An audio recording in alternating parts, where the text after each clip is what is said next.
merci beaucoup déjà de m'avoir convié, même si c'est à distance, enfin c'est ma faute parce que j'aurais dû être présent, mais en tout cas à cette réunion. Donc, euh, alors, attendez, mes diapos ne passent pas. Euh, Si vous faites un clic voilà, ça y est. voilà. C'est bon là, ça passe? Très bien. Très bien. Donc, les soignants, est-ce qu'ils sont exposés ou comment sont-ils exposés? Alors, on a eu ce dogme que vous connaissez bien. Voilà, jusqu'à 1 mètre, on est exposé, au-delà d'1 mètre, on n'est pas exposé. Et ça repose en fait sur des vieux travaux, hein. Pourtant, c'est une idée qui a la vie dure. C'était des travaux de Wells et Riley dans les années 30. Vous avez calculé que finalement, une grosse particule, c'est-à-dire à plus de 100 micromètres, ça sédimente, ils appelaient ça les droplets, et une petite particule, finalement, ça s'évapore assez rapidement, enfin la composante liquidienne, ou même si c'est très petit, ça va rester en suspension, et donc ça va pouvoir éventuellement aller plus loin. Puis évidemment, il y a eu beaucoup d'autres travaux qui ensuite ont raffiné un peu cette idée, en tout cas ont permis d'atténuer un peu cette dichotomie, et notamment les travaux d'Oxier qui ont été assez abondamment cités. Et évidemment, la définition d'une grosse gouttelette, ça va varier en fonction de l'hygrométrie, parce que si l'air est très sec, la particule va se dessicquer plus rapidement et donc va être susceptible d'aller plus loin. Et puis évidemment, de la vitesse avec laquelle elle est émise. Et on sait bien qu'entre la parole et l'éternuement, les particules ne vont pas exactement au même endroit. Donc, cette notion de 1 mètre ou de 2 mètres, elle a finalement plus beaucoup de sens.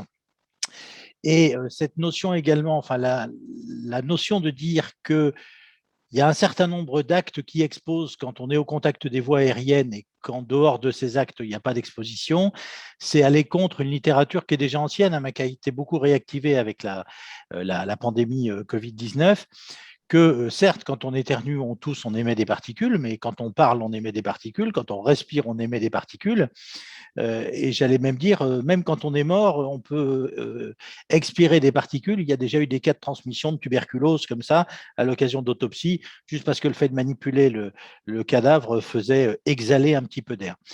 Donc, vous voyez, c'est finalement plus compliqué que ce qu'on avait en tête, ou ce que les hygiénistes parfois avaient comme dogme. Et il faut tenir compte aussi du fait que tous ces chiffres, vous voyez, ce sont des moyennes et il y a des disparités entre individus qui sont importantes. Alors, je vous ai mis quelques liens qui seront actifs et qui vous permettront d'aller visualiser. Alors, je vais juste essayer de vous le montrer, de vous montrer cette vidéo. Si j'y arrive pas, eh ben, tant pis, on passera cet aspect-là. Oui, écoutez, manifestement, ça va être compliqué. Donc, pour pas qu'on perde de temps, c'est la première vidéo, là, elle dure 47 secondes. Je vous la conseille parce qu'elle est intéressante. Ce sont les Japonais qui, avec un système de laser, ont permis de visualiser finalement des particules, y compris des très petites, lors d'un épisode. Alors, en l'occurrence, dans cette vidéo, c'est un éternuement, mais dans les autres, vous avez aussi de la parole, et qui montre bien que…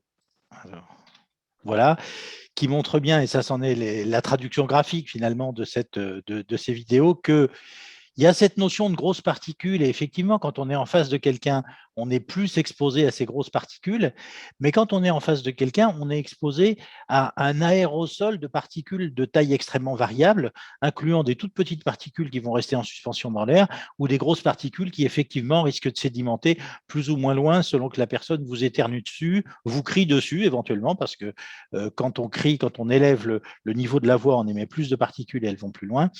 Donc, vous voyez que cette idée de dire, et en particulier dans l'air intérieur, bon, si on est à plus de 2 mètres, il n'y a pas de problème, c'est vraiment battu en brèche par toute cette littérature. Alors, ça, c'est pour la transmission respiratoire. Donc, les soignants, évidemment, vont être exposés par voie respiratoire. Est-ce qu'ils peuvent être exposés par d'autres voies? Dans cette étude qui a été beaucoup citée de Liu, mais il y en a eu d'autres sur le même thème, eh bien, on ne va pas détailler évidemment chacune des courbes, mais ce qui est important, c'est que l'abscisse de ces courbes, c'est le temps. Et vous voyez que la survie du virus, enfin, la capacité à retrouver du virus encore infectant, eh bien, ça peut durer quelques jours dans cette étude, et ça a été confirmé dans d'autres, avec une grosse variabilité selon le support.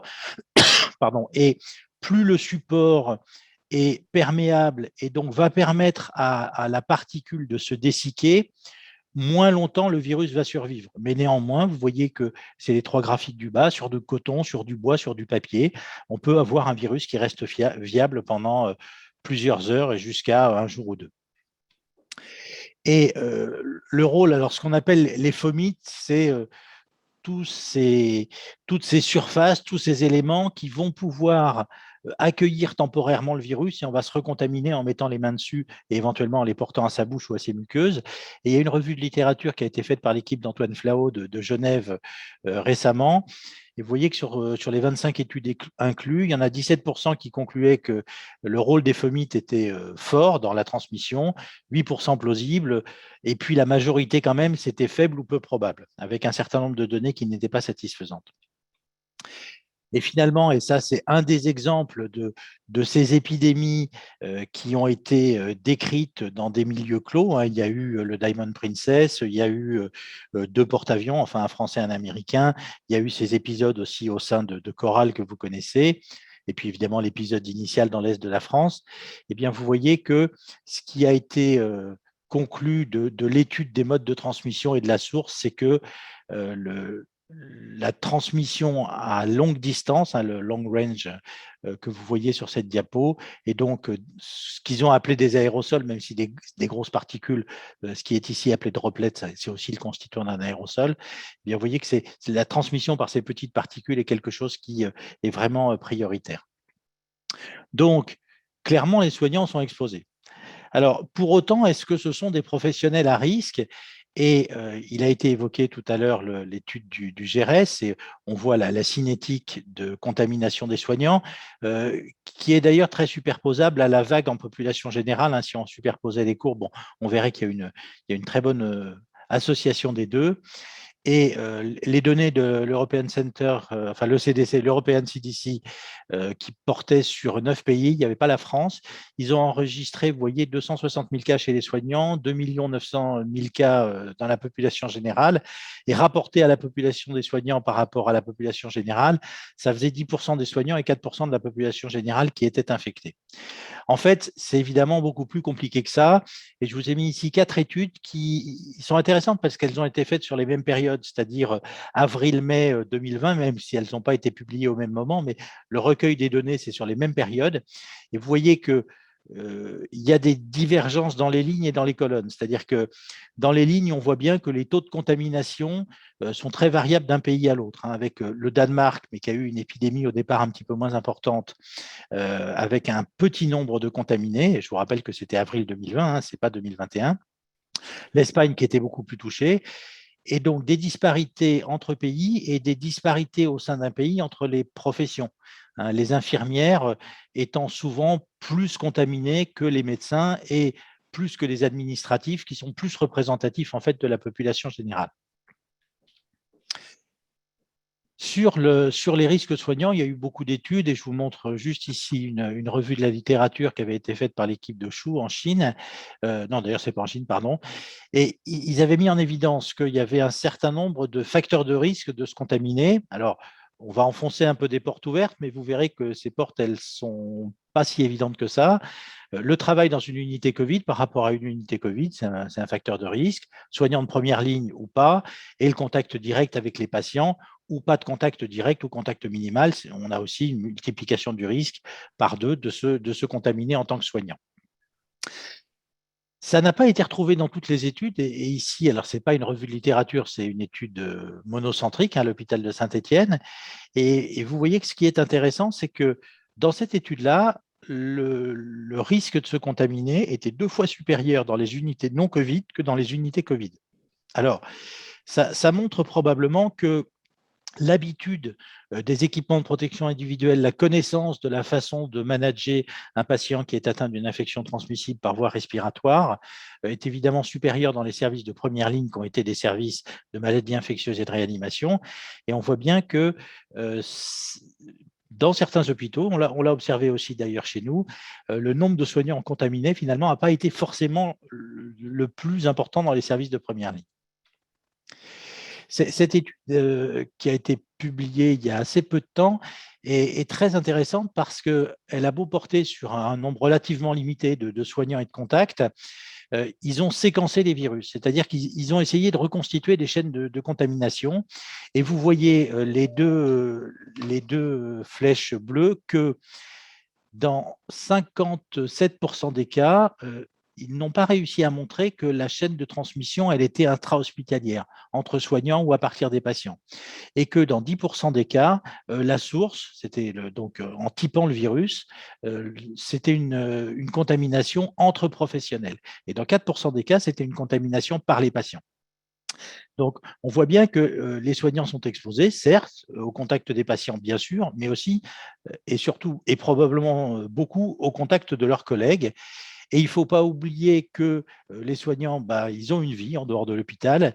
Et je vous ai mis ici une étude qui avait été faite à Hong Kong, qui a été aussi publiée cette année, et qui vous montre quelques facteurs de risque de contamination. Et vous voyez que par rapport aux facteurs de risque qu'on avait tout à l'heure pour les soignants, eh bien, le fait de partager sa chambre, le fait de parler avec quelqu'un pendant 30 minutes au domicile ou hors domicile, c'est-à-dire principalement des situations de travail, d'être en contact avec plusieurs cas, de parler pendant plus de 30 minutes, de partager un véhicule, sont des facteurs de risque qui sont vraiment importants et probablement plus importants que les facteurs de risque qu'on a à l'hôpital, en particulier avec l'utilisation large des équipements de protection individuelle. Et d'ailleurs, dans cette étude de Lens, eh bien, vous voyez qu'ils ont regardé chez les soignants quels étaient les facteurs de risque en prenant en considération les contaminations extra-professionnelles. Et là encore, vous voyez que les excès de risque sont importants lorsqu'il y a à la maison, par exemple, un Covid. On a tendance à penser que le domicile est un lieu à risque et on a bien raison. Il ne faut pas oublier que le taux d'attaque moyen au domicile, c'est 16%. Alors, les études les plus récentes qui prennent en considération le variant Delta sont plus aux alentours de 25 ou 30%, mais ce n'est pas 100% de contamination au domicile. Et le fait d'aller dans un restaurant ou dans un bar était évidemment un facteur de risque important. Alors, cette étude montrait que l'utilisation des transports publics était un risque. Ça n'a pas été montré dans toutes les études, ça dépend un peu du type de transport. Globalement, nous, ce qu'on veut, c'est prévenir la contamination des soignants. Alors, prévenir la contamination, là, on arrive dans une bataille, j'allais dire homérique, c'était un peu exagéré, mais c'était une discussion ferme avec les hygiénistes parce que vous avez les deux papiers de gauche qui résument un peu la position des hygiénistes, c'est-à-dire que épidémiologiquement, on n'a pas réussi à montrer que le masque FFP2, donc le N95 des Américains, était supérieur au masque chirurgical pour protéger les soignants. Et quand on se rappelle de cette dichotomie grosses et petites particules et de cette approche aussi dichotomique qui est de dire que le masque chirurgical ne protège pas contre les particules fines, eh bien, c'est pour eux la preuve qu'il n'y a pas de transmission aérienne à distance et que le masque chirurgical suffit. Et à côté de ça, la position des spécialistes des bioaérosols, et je mettrai assez volontiers là-dedans une bonne partie des médecins du travail, eh bien, qui savent que finalement, un aérosol, c'est quelque chose de compliqué, qui a une très large gamme de particules de diamètre aérodynamique variable, mais incluant des particules fines ou très fines, et qu'il faut prendre ça en considération dans la prévention. Et donc, alors j'espère que ça parlera aux plus vieux d'entre vous, voilà, cette approche assez basique de dire grosse particule, masque chir, petite particule, masque FFP2, c'est évidemment une sursimplification parce que c'est beaucoup plus compliqué que ça. D'abord, ce n'est pas une taille de particules, mais c'est des tailles de particules qui sont émises à l'occasion pas seulement des actes générant des aérosols, les AGP, pardon pour l'acronyme, mais est-ce que le patient va porter un masque? Ça va réduire. Qu'est-ce qui va influer sur la distance? C'est l'humidité, la chaleur, la vitesse d'émission, mais aussi le taux de ventilation dans le local, la présence humaine. Alors, pas seulement parce que la présence humaine peut vouloir dire qu'on a des gens contaminés dans la pièce, mais rien que la chaleur d'un corps fait modifier l'aérolique de la pièce, surtout s'il n'y a pas de ventilation. la question des masques, est-ce qu'ils sont adaptés au visage? Ce n'est pas uniquement la taille des trous dans le masque qui va jouer, les forces électrostatiques, l'entretien, la durée de port. Puis évidemment, le risque final, il va dépendre de l'inoculum, il va dépendre du terrain, il va dépendre du fait qu'on est vacciné ou non. Donc, c'est évidemment un peu plus compliqué que cette approche très, très dichotomique. Et c'est intéressant de voir dans la réalité, ça c'est une étude qui est assez récente, où ils se sont intéressés. Alors, vous savez qu'on fait des fit checks, en tout cas c'est ce qu'on recommande, c'est-à-dire que en gros on obstrue le masque FFP2 une fois qu'on l'a mis, on respire et si on sent une résistance, c'est qu'il est bien adapté au visage. Et dans cette étude, ils ont comparé des masques N95, donc équivalent de FFP2, des KN95 sur les masques FFP2 chinois qui nous ont posé beaucoup de problèmes, et puis aussi des masques chirurgicaux d'ailleurs. Et alors que tous étaient capables, tous les participants étaient capables d'identifier les lacunes du masque chinois ou de prédire qu'ils auraient une mauvaise protection quand ils faisaient le fit check, parce qu'ils sentaient de l'air passer. Ceux qui se disaient à l'issue du fit check qu'ils auraient une bonne protection parce qu'ils avaient l'impression de ressentir une résistance, eh bien, il n'y en avait que 35% qui donnaient effectivement une bonne réponse. C'est-à-dire que 35% des personnes qui disaient avec ce masque-là, je suis bien protégé, l'étaient en réalité. Et cette diapo, qu'on ne va pas détailler outre mesure, mais vous avez en bas, par type de masque, le résultat du niveau de protection, le fit factor par masque. Et ce qui est intéressant, c'est de constater que vous voyez que ce n'est pas homogène, c'est-à-dire qu'il y avait 7 participants, 4 femmes, 3 hommes. Eh bien, pour un même masque, le niveau de protection pouvait être extrêmement variable. Et donc, c'est assez difficile de dire il y a un très bon masque universel. C'est beaucoup plus facile de dire il y a un très mauvais masque universel avec à droite le KN95 ou certains masques de fabrication maison. Ça explique probablement que dans les études épidémiologiques, on a du mal à trouver une différence significative entre ceux qui portent le masque FFP2 et ceux qui portent le masque chirurgical.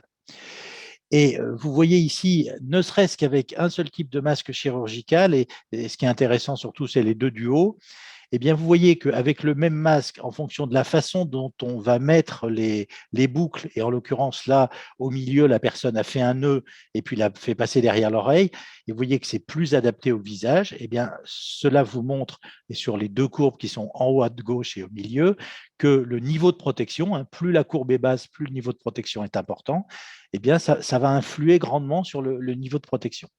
Dans l'image du bas, où c'était un masque à plusieurs couches, c'était pas un masque FFP2, mais c'était un masque nylon, je crois, plusieurs couches. Et vous voyez qu'il est parfaitement adapté au visage et on voit qu'il a un très bon niveau de protection. Alors, le masque, on l'utilise aussi pour protéger les autres. Et donc, quand le patient a le masque ou quand le collègue a le masque et qu'il est infecté, est-ce qu'il nous protège? Eh bien, dans cette étude de Leung, alors, j'ai un peu triché parce que j'ai issu de cette étude le seul graphique qui montrait qu'effectivement, ça marchait parce qu'ils ont testé sur différents types de germes.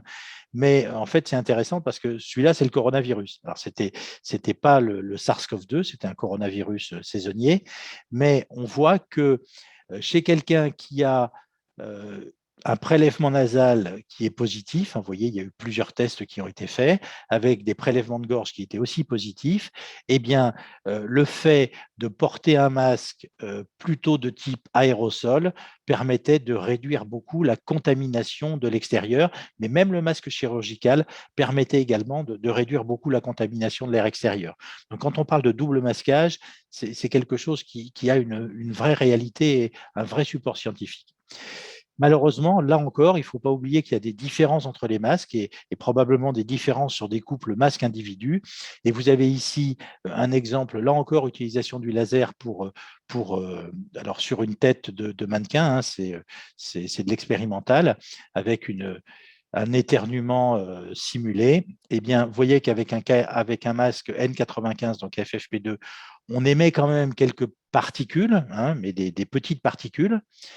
Et puis là, vous avez deux types de masques chirurgicaux qui sont tous les deux des masques normés, mais vous voyez que dans un cas, il n'y a pas grand-chose qui passe, et en bas à gauche, c'est nettement plus important. Pourtant, ce sont deux masques chirurgicaux. Et alors, évidemment, il y a pire, c'est la visière. Alors certes, quelqu'un qui va être en face et qui va vous éternuer dessus ou vous cracher dessus, la visière, ça va quand même limiter l'impact.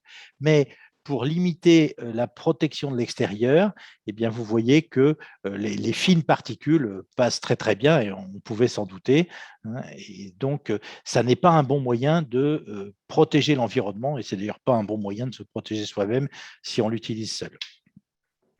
Donc, cette question de la transmission et le résultat, c'est quand même le type de masque qu'on va utiliser pour les soignants et pour éviter qu'ils soient exposés et donc contaminés pour en revenir au sujet. Eh bien, je pense qu'elle repose vraiment sur une incompréhension mutuelle entre les aérobiologistes et les spécialistes des particules, puisque certes, le masque chirurgical est peu efficace in vitro sur les fines particules, et on a bien vu que ces fines particules, c'était un mode de contamination réel, hein. Je reprends comme exemple les clusters qu'il y a eu dans certaines chorales, aux États-Unis notamment. Et certes, la position des épidémiologistes et des hygiénistes, c'est de dire qu'on n'a pas réussi à montrer que le masque FFP2 faisait mieux que le masque chirurgical et qu'il fallait se concentrer sur ce que j'appelle les sacro-saints procédures générant des aérosols, sur lesquels d'ailleurs personne n'est d'accord quand on va dans le détail de la liste. Et mon avis, mais ça n'est que le mien, c'est que les données scientifiques actuelles montrent qu'on a une transmission à distance par ce que les hygiénistes appellent aérosol. C'est un mauvais terme, parce qu'un aérosol, c'est un ensemble de particules, même de petite taille, mais postulons que ce sont des aérosols de particules très fines. Eh bien, cette transmission à distance, elle est prouvée. Il est prouvé que le masque FFP2 en termes de recherche et lorsqu'on les passe sous les fourches codines de l'accréditation, enfin de la norme N 149, certes, ils sont plus efficaces, mais on voit bien qu'ils sont souvent mal portés. Et je pense que vous le constatez tous, pardon, pas le contestez, j'espère. Et c'est probablement pour ça qu'on n'arrive pas à montrer qu'il est supérieur au masque chirurgical. Donc, pour finir, eh bien, faut se rappeler que dans cette protection des soignants, c'est vraiment le modèle du gruyère, c'est-à-dire que si vous alignez tous les trous, ça va passer, mais plus on met de couches, chaque couche a certes des trous, mais ils ne sont pas exactement au même endroit.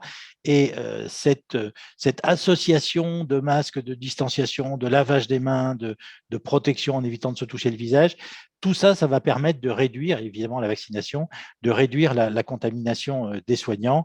Et cette souris de la désinformation, j'aimais bien leur graphique, parce que le modèle du gruyère, c'est un modèle qu'on retrouve partout, mais on retrouve rarement la souris, montre bien que la désinformation va aller creuser des trous de plus importants dans toutes ces tranches. Et juste une diapositive que j'ai rajoutée tout à l'heure, parce que c'est paru dans le BMJ ce matin, eh bien, vous voyez, c'est une méta-analyse. Et ils ont montré que le lavage des mains permettait de réduire d'un facteur, enfin de moitié, mais c'était avec un intervalle de confiance large.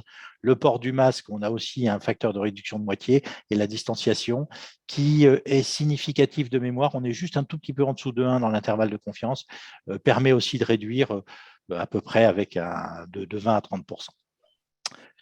Voilà, je vous remercie de votre attention.